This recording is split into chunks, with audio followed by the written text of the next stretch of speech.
नमस्कार दोस्तों, स्वागत करता हूं मैं अपने YouTube चैनल सफलता की पाठशाला में। दोस्तों, पिछले क्लास में हम लोग एटम्स एंड मॉलिक्यूल्स के law of conservation of mass को पढ़ा। आज हम लोग स्टडी करने जा रहे हैं लॉ ऑफ दूसरे लॉ को, कॉम्बिनेशन के दूसरे लॉ को, लॉ ऑफ कांस्टेंट प्रोपोर्शन। ठीक है, तो लॉ ऑफ कांस्टेंट प्रोपोर्शन होता क्या है, सबसे पहले इसके डिफिनेशंस को देख लेते हैं। तो सबसे पहले देख रहे हैं यहाँ पे डिफिनेशन इसका। This law was given by, किसने? लॉ ऑफ कांस्टेंट प्रोपोर्शन को सबसे पहले बताया किसने? प्राउस्ट ने।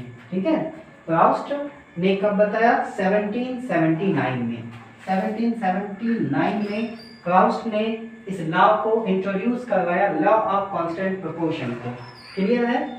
इट नोटेड दैट, इन्होंने नोटिस किया, इन्होंने देखा that many compounds were composed of two. किससे बना होता है कंपाउंड? दो या दो से अधिक एलिमेंट से मिलकर बना होता है। क्लियर है? And it such compound had the same elements. ठीक है, same elements in the same property, same element से और सेम प्रॉपर्टी से मिलकर बना हुआ होता है। लाइक एक एग्जांपल लेते हैं, जैसे वाटर है। ठीक है, वाटर में कितने सारे एलिमेंट्स हैं? देखिए यहाँ पे, देखिए हाइड्रोजन है एंड ऑक्सीजन है। क्लियर है? तो इसका प्रॉपर्टीज, हाइड्रोजन किससे होगा? हाइड्रोजन के एटम से मिलकर बना हुआ है। ये ऑक्सीजन क्या है? ऑक्सीजन के एटम से मिलकर बना हुआ है। और ये दोनों एलिमेंट मिलकर क्या? एक कंपाउंड बनाता है।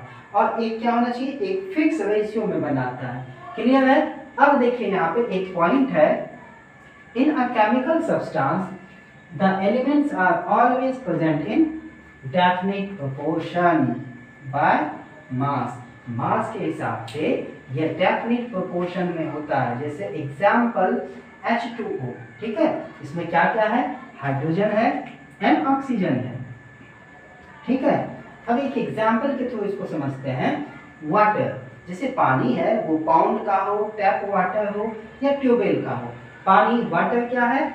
हाइड्रोजन के दो एटम से मिलकर और ऑक्सीजन के एक एटम से मिलकर बना हुआ है।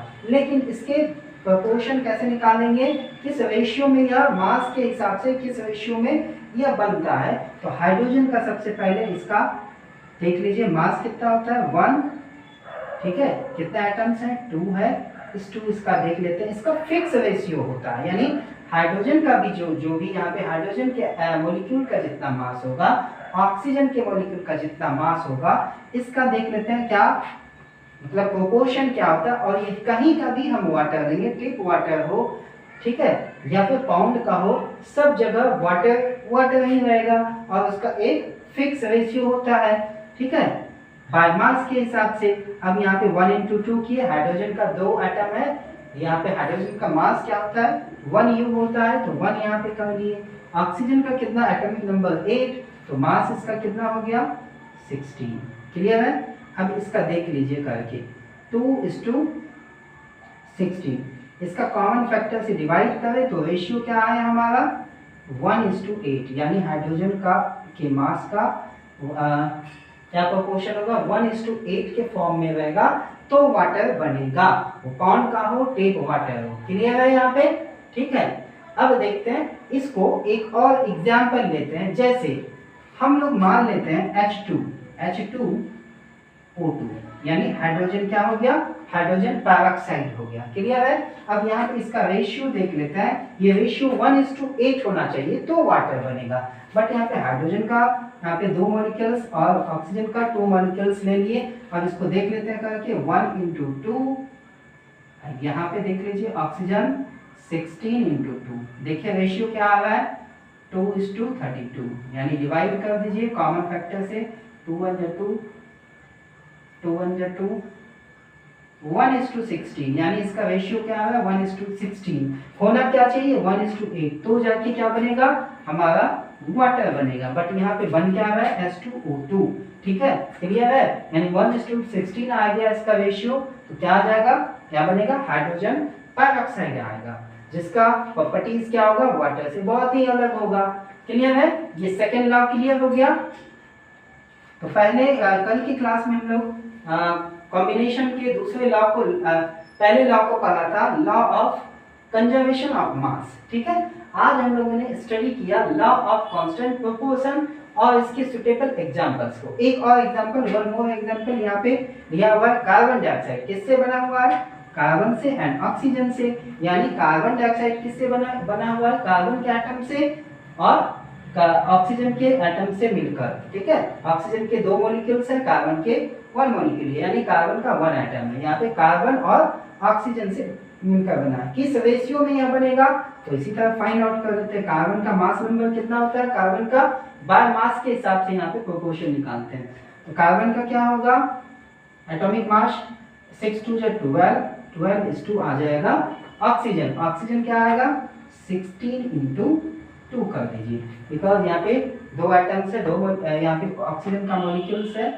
12 कर दीजिए, 16 2 32। ठीक है, अब देखिए 4 3 4 8 यानी कार्बन डाइऑक्साइड तब बनेगा जब उसका मास का रेशियो क्या आ जाएगा? 3:8 आ जाएगा। जब 3:8 आएगा तो हमारा क्या बन जाएगा? Carbon dioxide. ठीक है, यही बताता है लॉ ऑफ कांस्टेंट प्रोपोर्शन को, यानी एक फिक्स्ड इसका रेशियो होगा। क्लियर है? Law of conservation of mass and law of constant proportion को आप लोगों ने समझ लिया। अब चलते हैं डाल्टन्स एटॉमिक थ्योरी पर। क्लियर है? आज हम लोग डाल्टन्स एटॉमिक थ्योरी होता क्या है इसको पढ़ लेते हैं। उसके बाद कल हम लोग पोस्टुलेट्स को और डाल्टन्स के अजम्पशन को पढ़ेंगे। उसके बाद हम लोग उसके ड्रॉबैक्स को भी जानेंगे। तो डाल्टन्स एटॉमिक थ्योरी क्या था?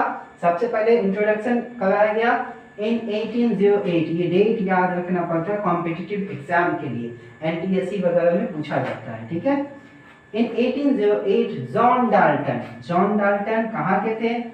British chemist and scientist, chemist भी थे एंड साइंटिस्ट भी थे। क्लियर है?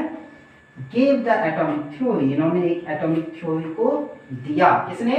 जॉन डाल्टन ने। बहुत सारे कॉन्सेप्ट आए, बहुत सारे हिस्ट्री में हम लोगों ने पढ़ा। कोई एटम्स को बताया, कोई मैटर्स के स्मॉलेस्ट पार्टिकल को बताया जो कि परमाणु था, और खुदा प्रत्यायामा के बारे में जाना। स्टार्टिंग से बहुत सारे फिलोसफर्स को हम लोगों ने देखा। इन सब फिलोसफर्स की थ्योरी को देखते हुए जॉन डाल्टन ने 1808 में क्या दिया? एटॉमिक थ्योरी दिया। ठीक है, और ये थे कहाँ के? जॉन डाल्टन ब्रिटिश केमिस्ट थे एंड कहाँ के क्या थे? साइंटिस्ट थे। गिव द एटॉमिक थ्योरी, इन्होंने एटॉमिक थ्योरी को दिया। This theory is popularly known as, इसी थ्योरी को हम लोग क्या कहते हैं? डाल्टन्स एटॉमिक थ्योरी के नाम से जानते हैं। क्लियर है दोस्तों? ठीक है, he gave this theory on the basis of law of chemical combination, law of chemical combination के हिसाब से इन्होंने इसको एक्सप्लेन किया और इसके प्रॉपर्टीज को एक्सप्लेन किया। In this theory he explained about atom, इन्होंने क्या बताया? डाल्टन्स ने एटम्स के बारे में बताया। क्लियर है? यानी एटम्स को सबसे पहले बताया किसने? एटम्स के बारे में क्लियरली बताया 1808 में जॉन डाल्टन ने, जो कि ब्रिटिश केमिस्ट थे और साइंटिस्ट थे। ठीक है, इन्होंने एक एटॉमिक थ्योरी दिया। ठीक है, एटम्स के बारे में तो बहुत सारे लोगों ने कॉन्सेप्ट दिया हुआ था, बट उन सब के थ्योरम को देखते हुए, उन सब के सभी वक्तव्यों को देख के इन्होंने क्या किया? एक कॉन्सेप्ट दिया जिसका नाम रखा गया डाल्टन्स एटॉमिक थ्योरी। ठीक है, और ये किससे रिलेटेड था? लॉ ऑफ केमिकल कॉम्बिनेशन से। और इन्होंने इस प्रॉपर्टीज को एक्सप्लेन किया और किसके बारे में बताया? एक्सप्लेन किया एटम्स के बारे में बताया। तो आज हम लोगों ने लॉ ऑफ कांस्टेंट प्रोपोर्शन और डाल्टन्स के एटॉमिक थ्योरी को जाना। अगले क्लास में हम लोग डाल्टन्स के एजम्पशन को, डाल्टन्स के पोस्टुलेट्स को एंड डाल्टन के ड्रॉबैक्स को जानेंगे। ठीक है, आज के लिए इतना ही। Thank you so much.